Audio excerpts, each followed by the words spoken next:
First and foremost, I will try and keep the tutorial short and precise. If questions arise, feel free to comment them and I will try and answer to the best of my knowledge. In this tutorial, I will explain how I draw isometric tiles and how to detail them to get a more seamless transaction between tiles.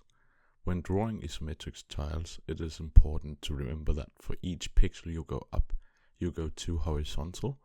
This is what creates that isometric feel and view. When creating your isometric tiles, you can decide how high you would like them to be. I like mine to be 26 or 24 pixels from the base to the middle of the top diamond shape. Here it is all then kept within a 32 by 32 sprite, which is also the base for the 2 different tile sizes I will be showing you how to create in this tutorial. Now duplicate them 3 times for each size. These 6 blocks you will have now will be used for a base guideline for tiles. Now you just have to create a new layer, pick the colors you would like the sprites to have. I'm going with different shades of green and brown, since I'll be showing how I draw grass and dirt tiles. Since the top of the isometric tile is the one that is going to get the most light, it is going to be the brightest. I mostly picture my light source coming from the top left. You can choose your own direction, but I would recommend having either the top left or right, not directly above. Since mine is coming from the top left, the bottom left side is gonna be brighter than the right. And when you have followed the guidelines with the base colors you would like, then you just have to fill them in and be ready to begin putting details on them.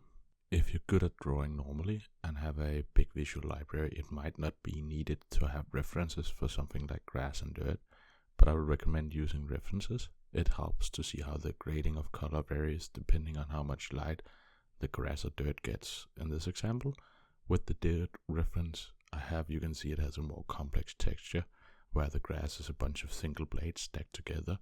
So when drawing the dirt, I like to have chunks of pixels in different shades of brown, where the grass I'm only using 2 colors for each side. This also depends on how detailed you would like it to be, but I would recommend not using too many different colors on each side, since a sprite isn't larger than 32 pixels. So try and stick to 2 or 3 shades of the color you have chosen. For the top of the grass block, I lay shadow in, since the base color I chose is very bright from the start. Remember where you decide the light is coming from. Since mine is from the top left, I draw more shadow on the right side and the bottom of the top diamond shape. The left bottom side, I use the shadow color from the top to paint in highlights. And for the right side, I use a darker green to paint in shadows, hereby creating a depth to the tile. Now you just have to do the same for the dirt tile, where here I use a bit more color since there are more variation in it from the dirt. To create a tile that blends between the dirt and grass tile, I copy the dirt one, since grass grows on the dirt. Then take the colors from the grass tile and paint it over the dirt one. A thing I do is I keep the colors together. I don't think it looks good when you just have one green pixel floating by itself. Therefore, I like to have larger areas of green. I think it makes the sprite read easier. And remember to pick the correct colors for each side when you paint the grass on. Also, where I chose the light source to come from. This helps blend all the tiles together and create a seamless transition between them, since you kept the rules for every tile. For the larger blocks, copy the ones you just created and place them on top of each other, creating a stack of 2 smaller tiles. Here you can see where the seam is between both tiles. For that to stop, I go in and change a few things for each side to make it look more like one block and not 2 that are repeating.